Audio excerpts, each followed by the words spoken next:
오늘 읽으셨던 본문은 그 이제 예수님의 부활 내용을 이제 소개하고 있고요.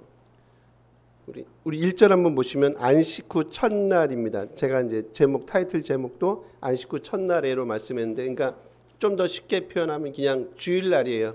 오늘 같은 주일날입니다. 거기에 가장 먼저 갔던 여인이 막달라 마리아입니다. 그리고 그 사실을 두 명의 제자에게 알립니다. 두 명의 제자는 베드로하고 예수님께서 사랑하시는 제자, 그냥 사도 요한이라고 쉽게 생각하시면 될 것 같고요. 그리고 거기 안에 그 예수님이 누웠던 그 안에 굴 안을 보니까 거기에 세마포와 수건이 놓여 있고 사람은 보이지 않고, 그래서 이제 그런 생각하죠. 누가 예수님의 시체를 가지고 갔나라는 생각도 하게 되고요. 그리고 나중에 이제 제자들이 그 빈 무덤을 보고 이제 집으로 돌아갔다 하는 내용을 포함하고 있는 게 오늘 저희가 읽었던 1절에서 10절까지 내용입니다.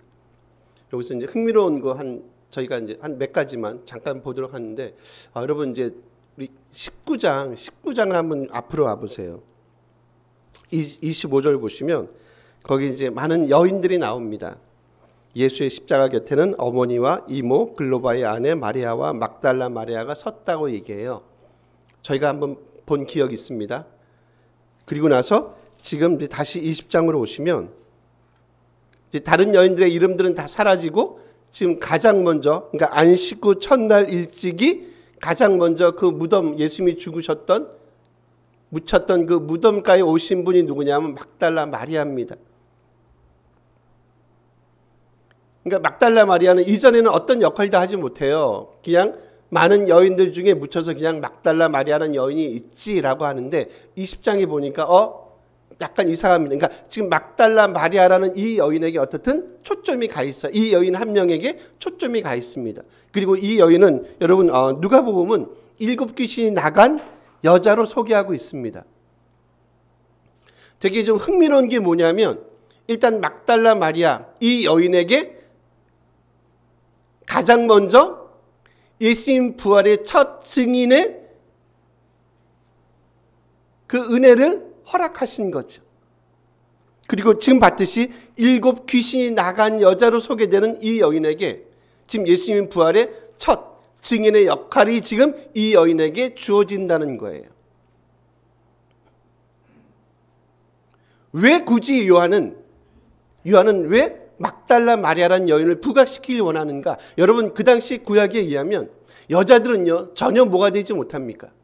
여자들이 되지 못하는 게 여러 가지가 있지만, 특히 여러분 목자 같은 사람들이 있죠.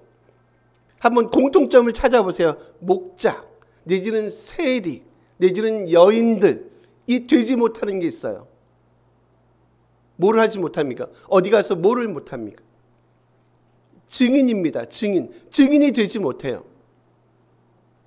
당연히 목자들 증인이 되지 못합니다. 세리들 증인되지 못해요. 여인들 증인이 되지 못해요. 특히 여자들은, 그러니까 유대인들이 참 재밌는 민족이에요. 그 당시 유대인들은 왜 그러냐면, 여자들은 거짓말을 참 잘해 라고 하는 생각이 있어요. 근데 거짓말을 잘하는 여인들에게 만약에 법정에 이 사람들 증인을 세워버리면 법정이 되게 혼란스럽지 않겠습니까? 그래서 여인들은 뭐가 되지 못하냐면 법정의 증인이 되지 못합니다. 근데 예수님의 부활을 가장 먼저 본 사람이 누구냐면 남자가 아니에요. 누구라고요? 막달라 마리아라는 아주 천한, 거기다가 이전에는 뭐까지요? 7 귀신까지 들렸던 아주 불결한 그 여인에게 예수님의 부활의 첫 증인의 그 놀라운 영광스러움이 주어졌다는 건 뭡니까? 이제 이 여인의 신분에 놀라운 변화가 온 거죠. 저는 이제 이게 있잖아요, 여러분. 이게 복음의 능력이라고 봐요. 전혀 증인이 될 수 없는 여자, 수치스러운 삶을 살았던 그 여자, 이제 이런 여인에게도 하나님께서는 놀라운 부활의 증인의 역할을 감당할 수 있는 그 놀라운 영광스러움이 이 여인에게, 그리고 여자들에게 주어졌다는 거죠. 그게 뭐라고요? 그게 복음이 가져오는 놀라운 능력이다.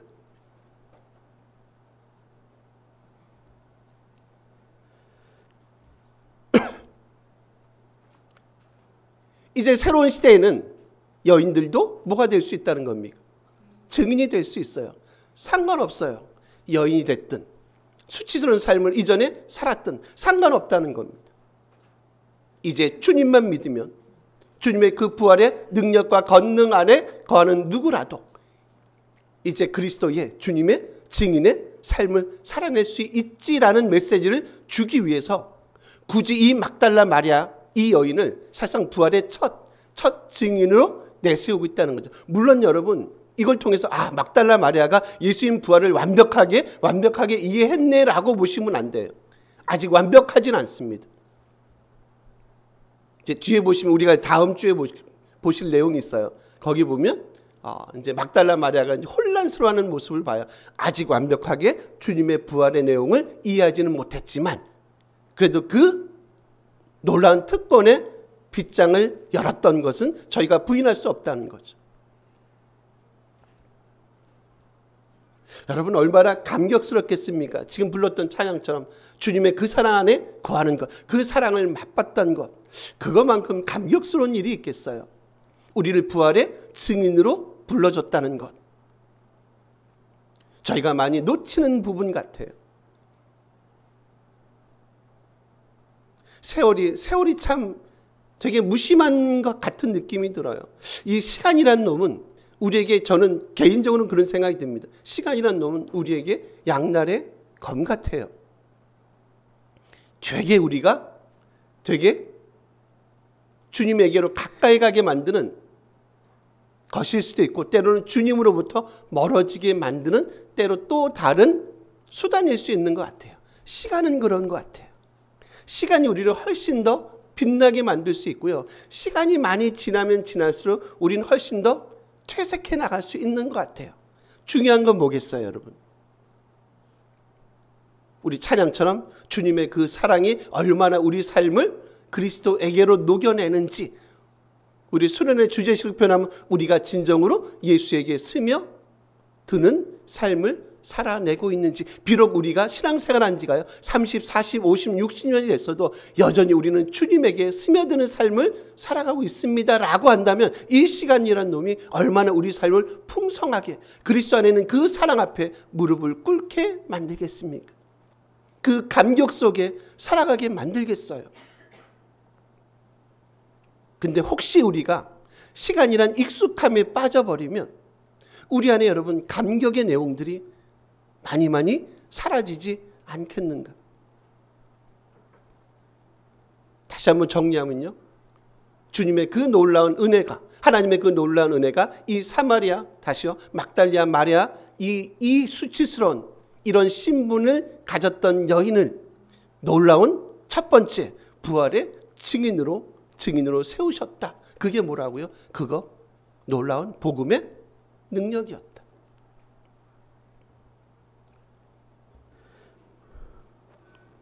우리 한번 2절 한번 가보시겠습니다. 이거 한번 같이 읽어주실래요? 2절입니다. 시몬 베드로와 예수께서 사랑하시던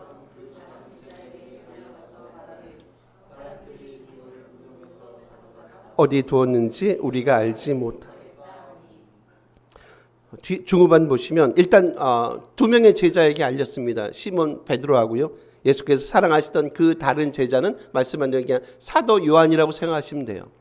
그리고 뭐라고 얘기합니까? 뒤에 보시면 주님을 무덤에서 가져다가 어디 두었는지 우리가 알지 못하겠다라고 얘기했죠. 이게 무슨 얘기냐면 그 당시 여러분 그 소면 무덤에서 이렇게 도굴해 나가는 게, 도굴하는 거 있죠. 무덤을 파헤치고 그 물건을 훔쳐가고 하는 일들이 되게 많이 비일비재했어요. 그래서 심지어는 그 로마 황제가 있어요. 로마 황제들은 이제 이것에 대해서 되게 이제 엄하게 다스렸다는 그 문서가 있습니다. 야, 만약에 너희가 무덤을 도굴해서 걸리잖아? 그럼 너희들 가만히 두지 않아. 너희들을 그냥 전부 다 사형시켜 버릴 거야 라고 하는 그 칙령을 내렸다는 거죠. 그만큼 그 당시에는 뭐가 비일비재했다는, 이런 식의 무덤을 파헤쳐서 도굴해 가고 이제 그들이 갖고 있는 그 귀중품들이 있지 않겠습니까? 그게 뭐 옷이 됐든 아니면 뭐 귀금속이 됐든 그런 것들을 파서 그들이 가져가는 일들이 비일비재했다. 지금 2절은 그 얘기를 하고 있어요. 근데 또 하나 흥미로운 게 2절에 있어요. 그게 뭐냐면 지금 이 사실을 가장 먼저 마리아가 알렸던 두 명의 제자가 소개가 되죠. 누구라고 얘기했습니까? 베드로와 사도 요한입니다. 근데 여러분 누가복음에는요 뭐라고 표현되어 있냐면, 지금 우리 한 번만 가볼까요? 우리 누가복음 마지막 장에서 24장 한번 가볼게요. 한번 확인해 보세요. 24장 몇 절을 보시냐면 9절을 보실 겁니다. 누가복음 요한복음 바로 앞입니다. 24장 9절 한번, 이것도 한번 같이 읽어볼게요. 읽습니다. 무덤에서 돌아가 이 모든 것을 11 사도와 다른 모든 이에게 알림. 지금 누가복음은 누구에게 알렸다고 얘기합니까? 11 사도하고요 다른 모든 사람에게 알렸다라고 얘기해요.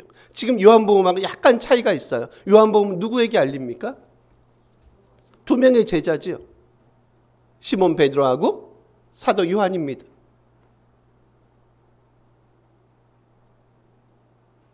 이렇게 익숙한 게 들어오시죠. 익숙한 게 들어오실 겁니다. 뭐가 들어오십니까? 일단 2명에게, 그러니까 누가복음과 달리 요한복음은 2명의 제자에게 막달라 마리아가 예수님의 그 빈 묻은 사실을 알립니다. 일단 2명에게 알리세요. 둘 하니까 머릿속에 딱 떠오르는 게 있어요. 숫자 2입니다. 입니다. 계시록의 2증인 한번 떠올려 보세요. 2 무슨 숫자입니까? 증인의 숫자입니다. 지금 요한은요 지금 이걸 통해서 지금 강조하고 싶은 게 있어요. 그럼 다른 제자들은 다른 제자들은 당연히 알겠죠. 어차피 주님 만나지 않습니까 나중에. 지금 요한복음이 지금 강조하고 싶은 메시지가 있는 거예요. 이 제자들 통해서 지금 이 땅에 존재하는 하나님의 백성들, 제자들에게 무슨 역할을 감당하라고요? 이 땅에 너희는 십자가 부활의 증인의 역할을 감당하는 게 맞지라는 메시지를 지금 이 사실을 통해서 강조하고 있다는 거예요. 주님이 하나님이 우리를 왜 부르셨다고요, 여러분? 잘 먹고 잘 살도록, 물론 그것도 중요합니다. 근데 그것보다 더 중요한 게 있어요. 뭐가 중요합니까?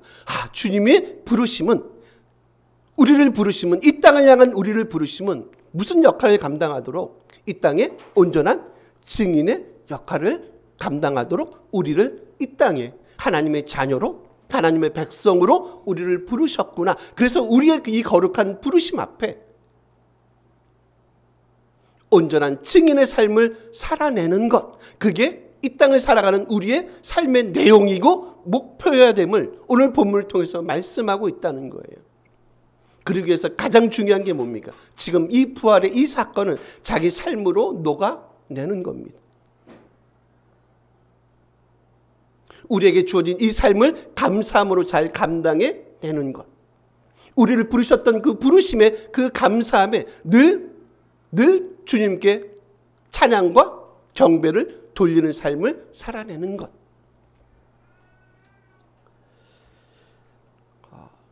저희가 이제 잠깐 다낭이라는 데를 한번 갔다 와봤습니다. 촌사람이. 거기는 또 태국하고 약간 분위기가 다르더라고요. 태국은 이제 세미나만 하느라고 제가 다녀오고, 여기는 이제 저희가 뭐 휴가차 한번 가봤는데, 처음 가봤는데, 이게 재밌는 말이 있어요. 이게 베트남 다낭을 이렇게 경기도 다낭시라고 부르는데요. 그래서 처음에 그게 무슨 말이야 가봤더니 뭐 아예 그렇게 써 있어요. 뭐 경기도 다낭시. 그러니까 뭐 간판이 거의 다 한국 간판이, 가보셨습니까? 있어요? 안 가보셨어요? 한국 간판이 뭐 거의 다 많고요. 뭐 7, 80% 이상 한국 간판이 많고, 그리고 뭐 한국 사람도 많고, 한국인 가게도 많고, 종업원들이 그냥 뭐 짧은 단어지, 우리 뭐 영어 단어 짧게 얘기하듯이 단어, 뭐 기본적으로 한국말 주문도 받고 다 이렇게 서로 이제 커뮤니케이션이 가능할 정도로, 어떤 택시도 만나서 이제 좋은 택시 기사님을 만나서 저희가 이제 그 택시를 타고 계속 이제 한 3, 4일 다녔거든요. 제가 이제 그 얘기를 하는 게 아니라, 이제 그 택시 기사님 이제 가족 얘기하고 이런저런 얘기하다가, 자녀가 있냐, 자녀가 4명이 있다, 나중에 사진까지 보여주세요. 그래서 뭐 대학은 졸업했냐, 지금 첫째가 누구냐, 막내가 누구냐 막 물어보다가, 한 애가 이제 대학을 졸업했대요. 대학을 졸업했는데, 그분 대학 졸업하고 지금 이제 월급은 얼마 받냐? 라고 물어봤더니, 많지 않다. 자기 와이프도 일본인 회사에서 일을 하는데, 그럼 얼마 받냐? 많지 않다. 그럼 대학을 졸업한 아들은 얼마 받냐? 많지 않다. 얼마 받으실 것 같습니까? 대학 졸업생이에요. 그분 말에 의하면인 겁니다. 뭐 거짓말 안 했겠죠. 하는 얘기가 대학을 졸업했는데 200불 정도를 받는데요. 많이 안 놀라시는 거예요. 많이 못 받으시나 봐요, 우리 교인들이. 200불이면 우리가 세게 쳐줘도 한 30만 원이에요. 20대 후반입니다. 20대 뭐 27, 8만 원, 80 그죠? 27, 8만 원 많이 쳐봐야 달러가 그 정도 안 돼. 어쨌든 30만 원대. 대학을 졸업했던 대학생들이, 청년들이 한 30만 원의 월급을 받고 한 달 일을 한다는 거예요. 우리로 따지면 죄송합니다. 최소한 10분의 1밖에 안 됩니다. 근데 의외로 깜짝 놀라는 게 베트남이 되게 활기가 넘쳐요. 다낭이. 나중에 이제 우리 식사하면서 다시 개인적으로 말씀하겠지만 되게 활기가 넘칩니다. 그리고 제가 볼 땐 그렇게 많이 불만스럽지 않아요. 저희는 그분들의 그냥 물질만 보면 그렇습니다. 10배를 이상을, 10배 이상을 우리가 받지 않습니까? 물론 물가 차이가 있긴 있지만. 근데 우리는 많이 행복하지 않을 수도 있거든요. 젊은이들이. 제가 이제 그 월급 얘기 듣고 그들 사는 그 모습 보면서 느끼는 게, 야, 우리가 너무 잘 사는구나. 대한민국 위상이 너무 좋아진 거야, 여러분. 너무 감사한 게 많은 겁니다. 진짜로 그렇습니다.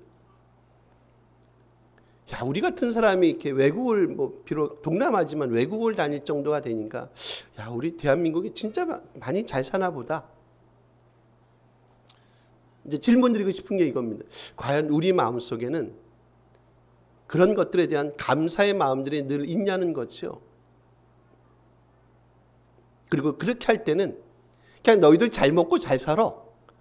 외국 많이 다니고 뭐 유럽 가고 미국 가고 어디 가고 남미 가고 막 그런 부르심 때문에 그런 게 아니라, 여러분 여전히 우리에게 주어지는 한 가지 사명이라는 거 있죠. 그게 뭡니까? 이 땅에 어떤 삶을 우리가 살아내든지 간에 이 땅에 너희는 하나님의 부르심 받은 백성이고, 그래서 그 백성됨을 가지고 이 땅에서, 아니 밖에 나가서라도 증인의 삶을 온전히 살아내는 게 맞지에 대한 거예요.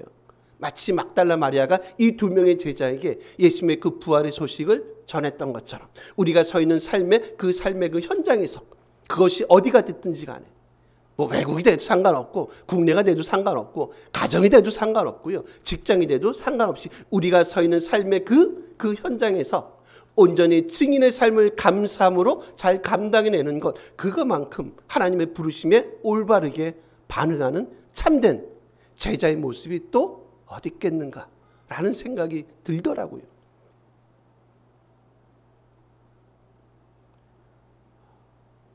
작아도 좋은 교회가 될 줄로 믿습니다, 여러분. 그래서 이런 역할을 마치 이 두 제자가, 아니 그 12명의 제자들이, 그래서 이들을 통해서 온 땅 위에, 사도 바울을 통해서 온 땅 위에 하나님의 복음이 전해졌던 것처럼 온전한 증인의 삶을 잘 감당해내는 하나님의 귀한 공동체, 복된 교회가 되기를 간절히 기대하고 소원합니다.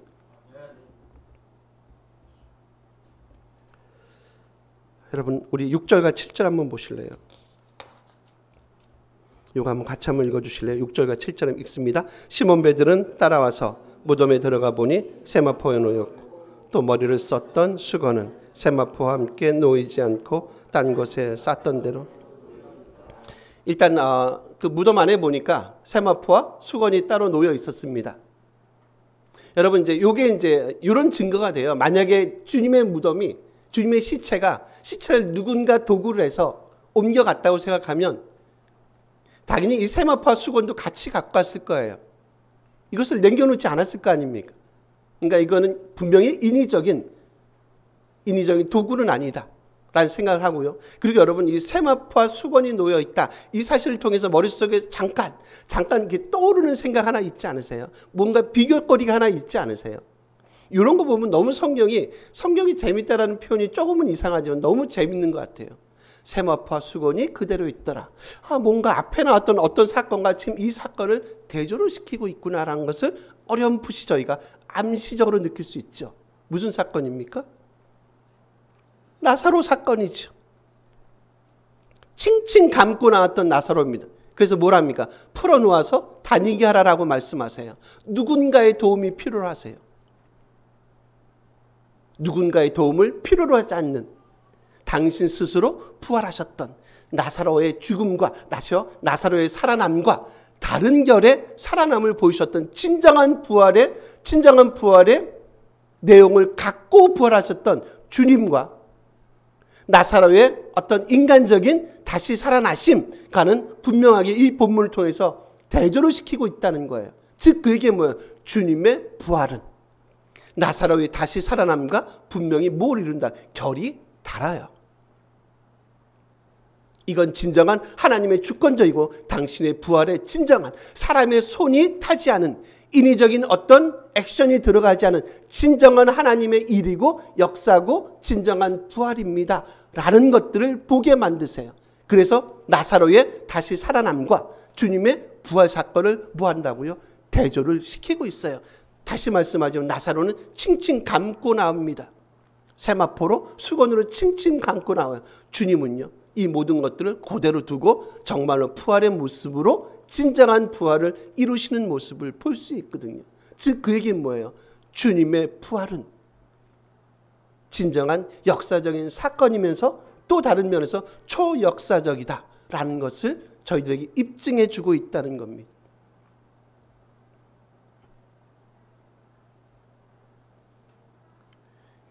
이 부활의 사건을 통해서 이제 제자들의 삶의 모습과 이제 내용이 달라지는 것을 저희가 볼 수 있습니다. 진정한 주님의 이 부활의 이 맛을, 주님의 부활의 이 진정한 내용을 안고 살아가는 겁니다. 그분의 부활은 우리의 부활을 위한 뭐가 됩니까? 첫 열매가 되시죠. 그분이 부활하셨다. 거기에는 어떤 인위적인 방법도 인간적인 어떤 액션도 거기엔 포함되지 않는다.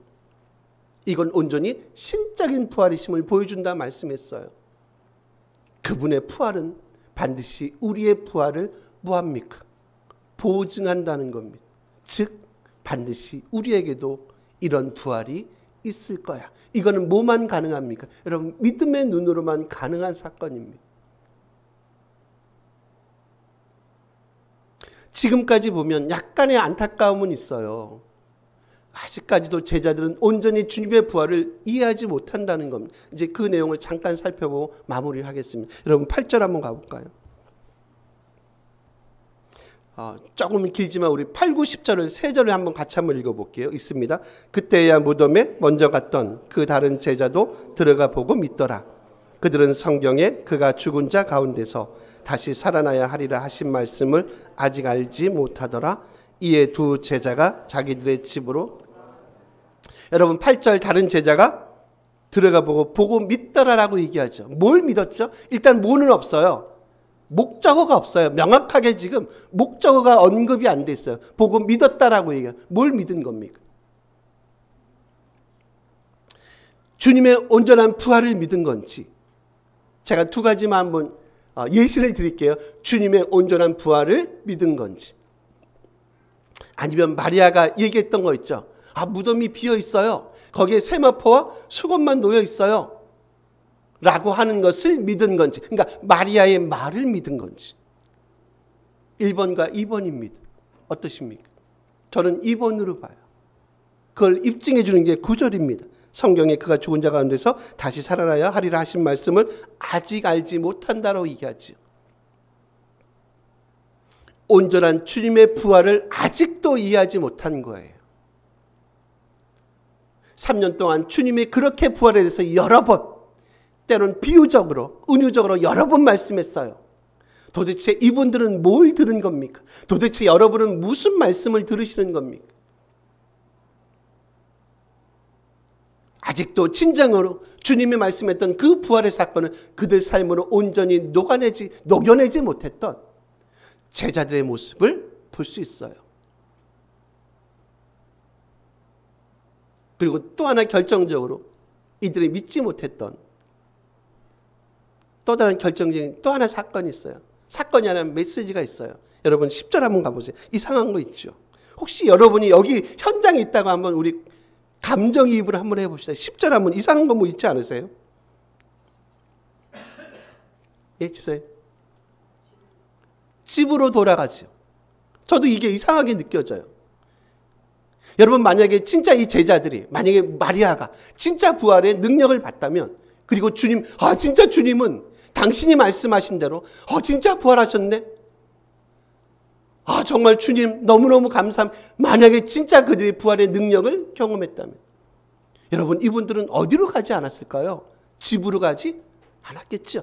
여러분 같으시면 어디로 갔겠습니까? 저는 그랬을 것 같아요. 다른 제자들에게 갔을 것 같아요. 다른 공동체, 더 쉽게 교회로 갔을 것 같아요. 집사님, 장로님, 목사님, 드디어 주님이 그렇게 말씀하셨던 그 말씀이 진짜 우리 앞에 현실이 돼서 그 말씀이 온전히 이루어지고 성취가 되었네요. 저희가 그 사실을 봤습니다. 눈으로 친히 보고 우리가 믿게 되었어요. 라고 집에 가서 가족들에게 얘기하지 않고 먼저 믿음의 공동체인 교회로 가서 이 사실을 알렸을 것 같지 않습니까? 그렇지 않거든요. 어디로 갑니까? 집으로 가요. 즉 그 얘기 뭐냐면 그들은 여전히 아직도 주님의 온전한 부활을 뭐하지 못했다고요? 이해하지 못했음을 봐요. 저희가 이제 다음 주에 볼 겁니다. 막달라 마리아가 어떤 반응을 보이는지.